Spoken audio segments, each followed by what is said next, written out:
Support for Lab Out Loud is provided by NSTA, the National Science Teaching Association. Find out more about what NSTA has to offer at nsta.org. Uncertain times call for more certain education. Join the University of Cincinnati and earn your Master of Education from world-renowned faculty. 100% online classes provide the flexibility to advance your career and reach the next level. Learn more today at online.uc.edu/masters-of-education-programs.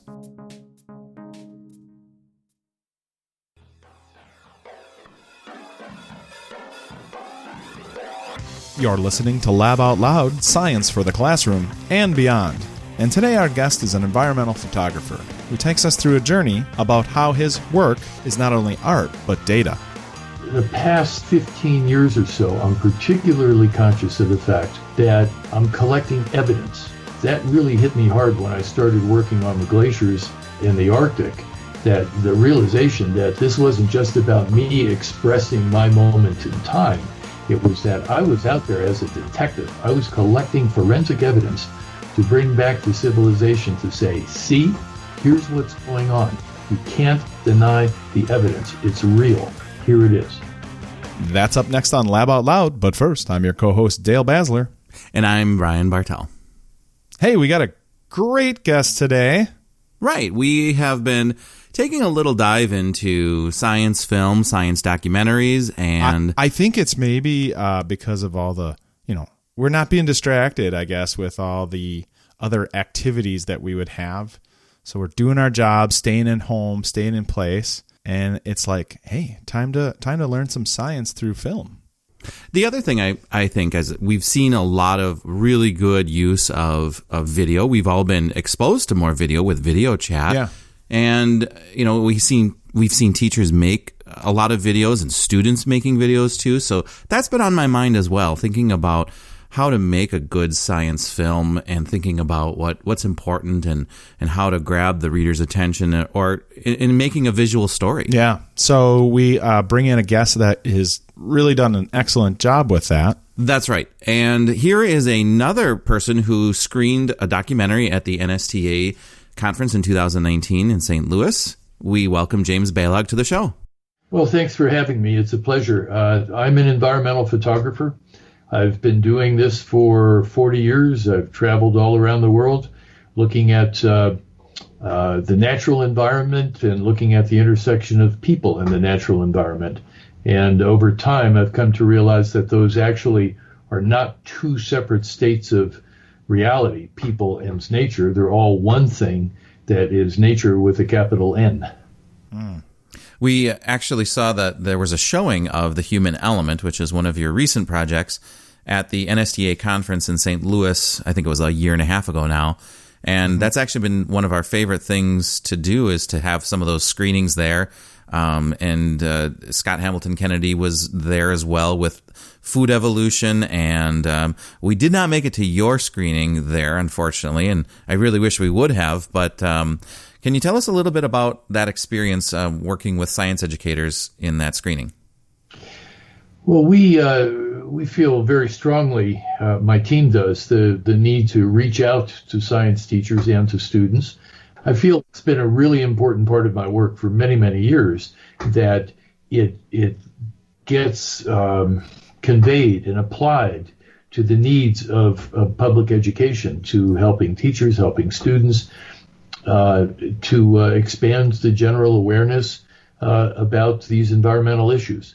I frankly don't start with that goal in mind. My initial impetus is always sort of a personal, reflexive reaction to what I see going on in the world. That's really what art is about. It's about individuals' response to the world that floats around them and how their electrons and neurons react to it. But once I'm deep in the reacting and the creative projects are coming together, I'm really happy that they can also be used as some sort of educational tool for people. So it starts with the art, and initially you said you were an environmental photographer. Were you always an environmental photographer? Yeah, basically that's where I started when I first picked up a camera and started to think about what I was doing with it other than snapshots. Really, even before I picked up a camera, I was always really hooked by nature. I just loved being outdoors when I was a kid, and I was one of those kids that had a rock collection and a leaf collection and would catch turtles and snakes and climb in trees and sit up in trees and loved to go camping and roast a hot dog on a smoky fire and all that sort of boyish Huckleberry Finn type stuff. Sure. Canoeing and floating down rivers and whatever. It was all great. Mm-hmm. And then when I was 18, I had a chance to go hiking in the Colorado Rockies and really got hooked on the high alpine experience. And that, in turn, is what triggered me to pick up a camera. I started to carry a camera as a way of remembering these wonderful places that I had been. And then a few years went on, and I was in graduate school finishing a master's degree in the study of how the Earth's surface is formed. That's a science called geomorphology. Hey, I took that class. Oh, good. All right. Well, I did a paper on Sturströms, catastrophic landslides. Oh, my goodness. Wow. Yeah. Oh, good. That's anytime I can flex my long but seldom used geology, I will do it. I would not have remembered that word Sturström, but it must be a German Alps. Name. Yeah. Anyway, no, I started to think as I was finishing grad school that I was a good photographer. I wasn't. I was a lucky photographer, but I had a natural reflex for landscape photography, and I thought that a camera might be a really interesting way to explore the world, reflect my interests in the world, and make a living, do it as a profession. And so as I was finishing my master's degree, I decided that I would go in that direction. We always love these conversations because, as Brian said earlier, that students listen to this, and a lot of times we talk about like pathways in life and how people end up doing the career they're doing, and very seldom is it just I pick this and this is what I stuck with and I went straight through. Yeah, very seldom is it that linear path. Yeah, I think it grows out of some internal urgency, internal necessity, internal karma, to use the Indian word, the Hindu word.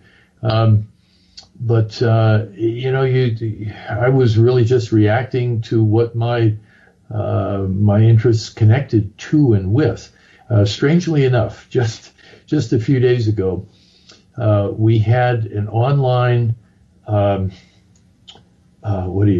reunion of my high school graduating class. And I won't tell you how long ago that was, but it was a long time. And the guy who was leading it said, "Oh, we always knew that you were going to be a nature photographer." And I said to him, wow. "I have no idea why you think that, because I sure didn't know that." He said, No. That's where you were headed." So go figure, right? I always like to think of many of us have actually, we graduated last millennium, except for these young teachers that are just starting out, and you realize they were born after the year 2000. But so thinking about like the human element and being an environmental photographer, there was it kind of like a chicken and egg thing where you were thinking about doing an environmental piece first before you were a photographer, or as you've been photographing landscapes, you saw a need to document it in this way? Yeah, well, the human element was essentially burbling around in my mind for half a dozen years before we started shooting, and the shooting started in 2014. So I had been noodling around with that idea actually more than half a dozen years. It went back about 10 years. And I wouldn't even say that 10 years before that was truly the genesis. I mean, it really evolved from everything else I've been doing. All these things are woven together in this fabric, in this tapestry. It's historians like to tell stories that A led to B, B led to C led to D, and it was all very clear and clean. But in fact, A, B, C, D, and E are all moving simultaneously. So yeah, I've been working on climate change as seen through receding glaciers and ice sheets, and we got done with this film called Chasing Ice in 2012. And I thought, there's a lot more going on in the world than just this relatively narrow subject of ice, glaciers, climate change. There's all these other different forms of environmental change, and I want to see how to bring that to life. Well, as it happens, I had been writing a book, which is still unpublished, all the way back in about, I don't know, I think I started writing in about 2008 or so. And I was thinking about the world in terms of these essential elements. In fact, the original working title, and it's still way back there on my computer files, is Essential Elements. Mm-hmm. And so when I started to think about, okay, why don't we take that idea and think about that as a movie, my point of departure was air. The essential elements as rendered in the thinking of the ancient world was that there are these basic materials that shape existence: earth, air, fire, and water. So my notion when I decided to jump into that cinematically was, why don't I do air? Now, you could hardly have a worse subject for a photographer than air. Yeah. How do you photograph air? Air is invisible. It's all around us all the time. But unless the currents of the wind are moving, you can't feel air. And unless there's a lot of smoke in it or pollutants in it, you can't see air. It's invisible. That's the first one you picked. That's the first one I picked. You ate the big frog first, as they say. Well, that's exactly right. And I remember very consciously doing that. I thought, well, if I can pull off air, I will have really done something. Yeah. As if I'd been sitting around doing nothing for 30 years before that. But anyway, I thought, let's try air. And I racked my brain for about 2 years, and I finally realized, well, how about fire? Let's use fire as a surrogate for air, because as every girl or boy knows, if you've been in Girl Scouts and Boy Scouts, mm-hmm. Fire integrates air in the form of, you can't have fire unless you have air in the form of oxygen, fuel, and heat, the fire triangle. So sure. I thought, okay, well, fire is a fair enough representation of air. Let's start looking at that chemical reaction and work our way into air and earth and all the rest of it from that point. Mm-hmm. So we started shooting on wildfires in 2014 and spent a great deal of energy over 3 years chasing wildfires around the American West. Yeah, and that looked dangerous.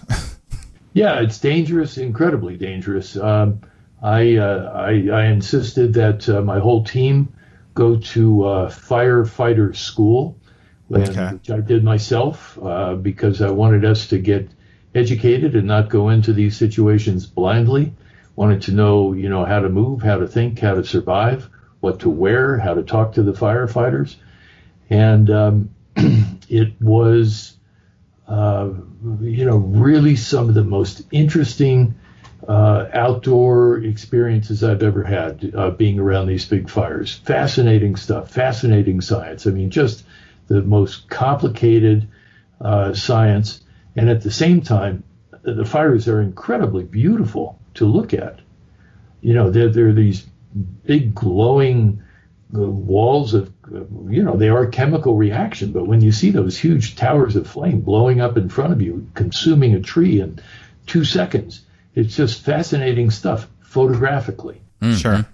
I actually, I was thinking about air as I was watching the movie as well, because that one struck me, again, like that would be the hardest to showcase as a photographer.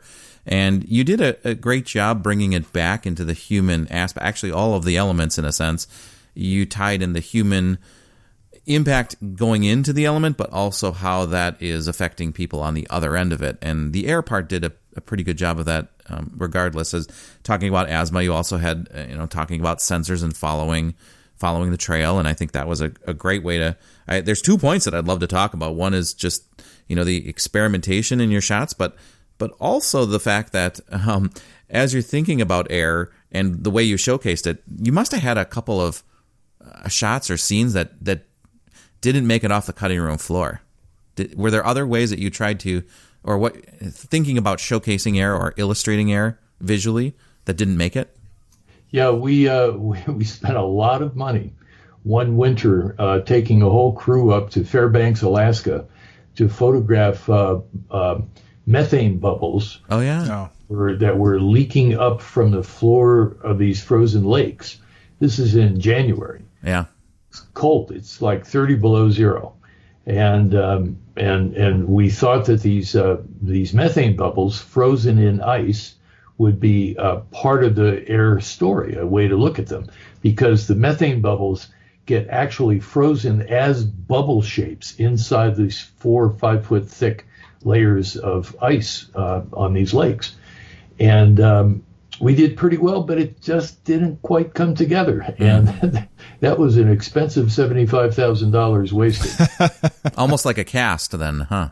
Yeah, it was painful. But, speaking of this question of air, I want to come to something which I haven't spoken about with anybody yet, because I just wrote this essay for my new book the other day. And that is that I think this year, 2020, we have learned a different relationship with air, at least for many of us across the western half of the country. We now have a different relationship with air than we ever did before. Now, let me back up, actually. I would say that everybody in the United States has a different relationship with air than they did before. And you know why? COVID did it. Air is, it's made us conscious of the fact that air is this mobile substance, an actual tangible substance that's carrying molecules in front of our faces, even if we can't see it. And so that's shifted our awareness of what air is all about. And then, as I was starting to say, here in the western part of the United States, we've been just buried in wildfire smoke for most of the summer, or let's say from July onward. It's been just ghastly amounts of smoke. We actually still have a big fire going north of us here in the Front Range of the Rockies right now. And so when you also have air turning into a visible, tangible substance with all this solid gunk in it for months at a time, that also makes air come alive in your awareness. And it's all we talked about here in the Front Range for many, many weeks. Like every morning you wake up and you look out the window and you go, God, can we breathe today? Can we go outside today without fearing that we're corrupting our lungs? And it went on for months where the answer was no. So between COVID and wildfire smoke, we've had a very different experience of air in this year 2020. And that experience goes across a great deal of the country. That makes me think of the last piece when you talked about Earth with the coal miners and how breathing the coal dust was part of their culture, and sensing the air around us is part of our culture now. I can walk across the street and I can smell someone smoking all the way across the street, and I think, if I can smell their smoke, what else am I inhaling that I've taken for granted before? Yeah, absolutely. Absolutely. We take air for granted. And because we can't see it, because we can't feel it, because we take it for granted, we consider that we can pollute it. And humanity has believed that for probably since the dawn of humanity, that air was sort of an empty trash can over our heads, and you could afford to dump whatever you wanted to into it. But now in our time, these past decades, we've realized that we don't get a free pass to do that. The air can be contaminated and corrupted by the effluent, the pollutants, the garbage, the trash that we dump into it. And when that happens, it changes the climate. And when the climate changes, it impacts us, and it impacts the water and the plants and everything else. We'll be right back after this break.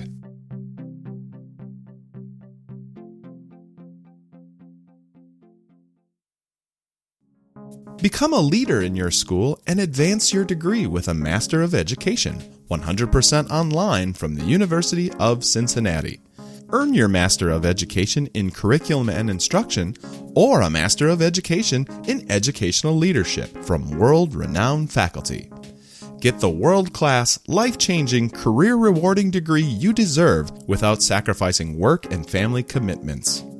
Learn more today at online.uc.edu/masters-of-education-programs. And now, back to the show. I thought the scenes about air, I think they naturally, being teachers, they tugged at me because of you're showing those kids, you're showing the kids in the school how they change their school because of the asthma and the breathing difficulties, and then those photos, those close-up shots. They have the mask on. The mask had little faces on them for kids, trying to make a difficult situation fun for kids.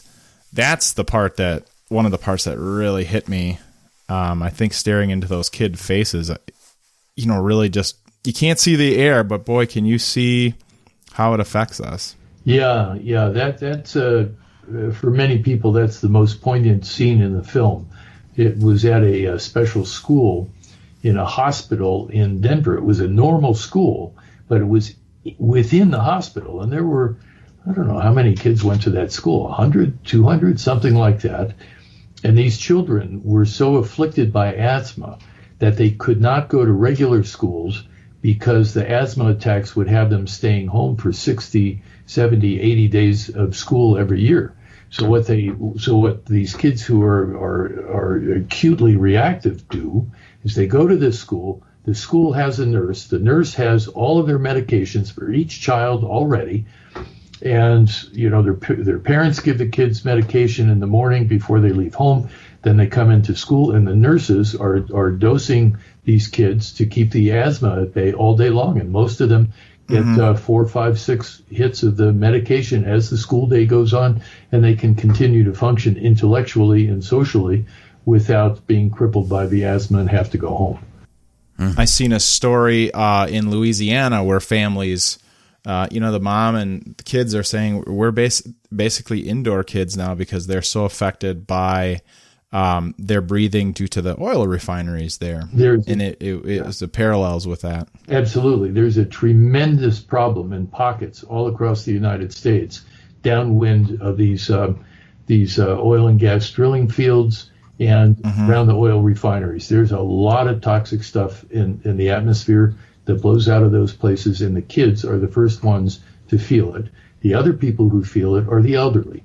And so between childhood asthma and chronic obstructive pulmonary disease, as it's called, COPD, for the elderly, those are the two populations that get hit the worst by these contaminants coming out of the fossil fuel industry. You actually measured some of that. In the air scene, you drove around in a van that was equipped with sensors. Yeah. And, that's another visual way of seeing the air without actually seeing it. And it kind of struck me that I'm sure a lot of your job as a photographer is experimentation.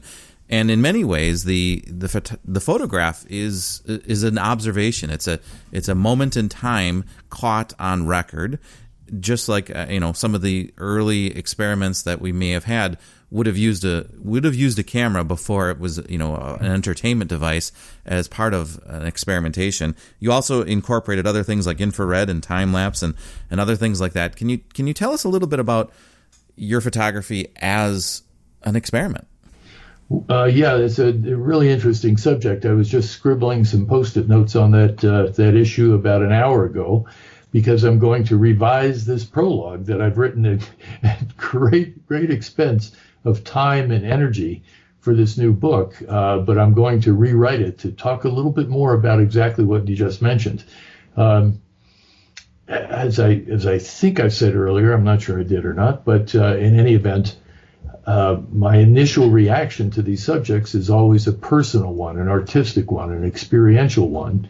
And then I do start to also think about the actual, tangible reality as understood by science in all its various forms that impinge on that world that I happen to be interested in.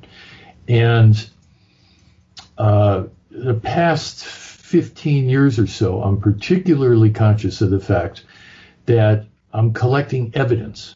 And that really hit me hard when I started working on the glaciers in the Arctic, that the realization that this wasn't just about me expressing my moment in time.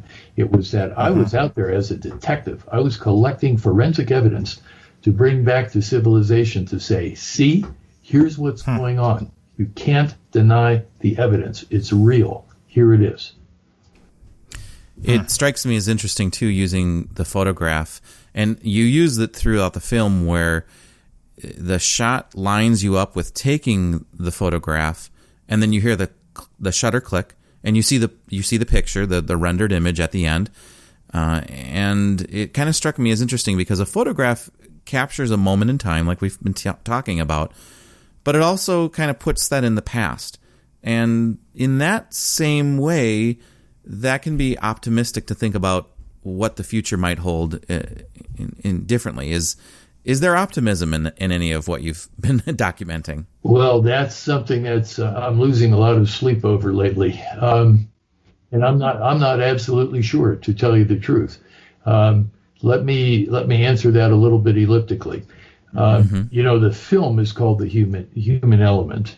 And for a couple of years, I've been working on this gigantic book. It'll be 450 pages in a big slipcase with very heavy paper. And it's a retrospective of all this work I've been doing for 40 years, looking at the intersection of humans and nature. There will be no traditional pretty scenics in it except to set my life up in the very beginning. But mostly it's about this intersection of our species and the rest of nature. Well, the title of the book that's emerged just in the past couple of weeks is as follows. The title is The Human Element, a time capsule of the Anthropocene. The title of the book is The Human Element, a time capsule from the Anthropocene, 1980 to 2020. And the reason for that title is that I consider myself to have collected a very large body of evidence about how all these different aspects of the Earth system have changed due to human impact. And I want to preserve the evidence and the record and pass it down through time to people of the future. That's why I think of it as a time capsule. So your photos are like those ice cores. Absolutely. And I'm certainly, obviously, collecting visual evidence for conversation in our current time, but I'm also very conscious of the fact that there's a future time that I'm speaking to. And so then that leaves you with the very question that you started out with here, which is simply, is it a positive outlook or a negative outlook, or is it balanced in between? In fact, the very last essay I have to write for this book, I'm going to write in the next 3 or 4 days, and it's going to attempt to answer that question. I have written that finale essay probably 25 times in the past 7 months. And the little phrase that came fluttering into my head at 3 a.m. a couple of days ago is, how much hope and despair can dance on the head of one pin at one time? And because I feel like that encapsulates the dilemma of this time that we're in right now.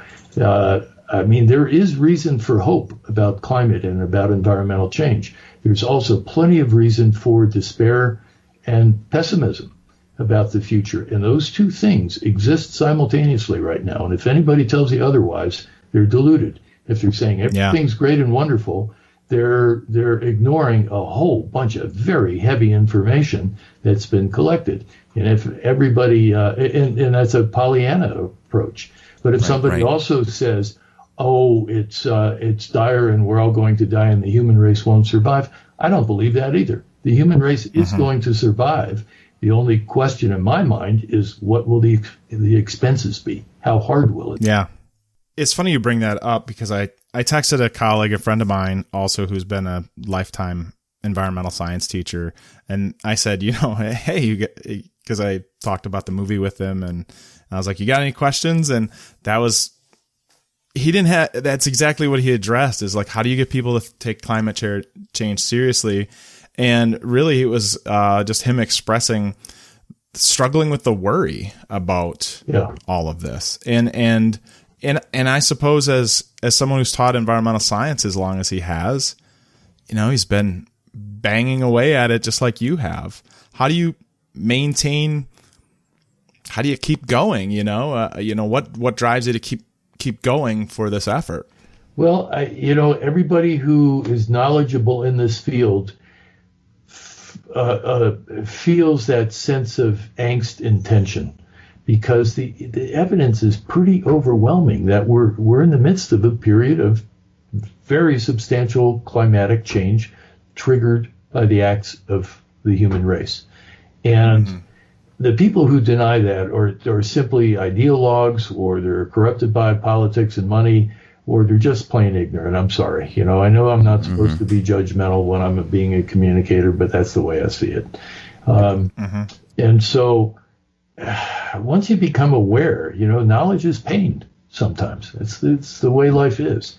And so how exactly do you handle that? It can be tough. And for myself, I just find that I have to willfully say to myself, every time that feeling of despair comes over me, no, I'm not going down that road. I mean, it's a conscious act over and over again to say, no, I'm going to do what I can with the tools I have, with the capabilities I have. I'm going to talk to Brian and Dale on the show tonight as part of putting out a different feeling about the world. And we just have to keep going. And one of the biggest things for me is, look, I have two kids. I have two daughters, an 18-year-old and a 32-year-old. And I'm absolutely opposed to people who just say we can't do anything, because that's just a gesture of negation for the children. I just don't see how anybody can ever go there. You have to be able to say, once you become aware of the situation, you have to be able to say, I'm doing this for my kids, and I will do the best I can for the sake of my kids. If you don't think about anything else, if you don't care about the abstractions of the world, of philosophy, of the human race, of the environment, or anything else, you do it for your kids, or you do it for your friends' kids, or you do it for your nieces and nephews, whatever, you ought to do something for the sake of the people who are with you now and who will come after you later. I just don't see how people can look in the mirror and say, okay, I'm the kind of person who's going to take everything for myself and the hell with everybody else. Yeah. It's unacceptable.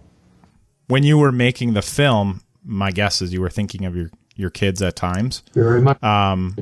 But this film, is definitely finding its way in classrooms.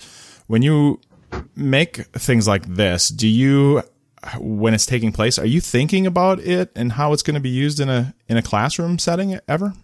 No, never. I'm really just doing my utmost to try and photographically dive into the situation that's in front of me, narratively dive into it. I mean, it can be very, very complicated to develop those scenes when you're in the field, and it's everything you can do to just do that.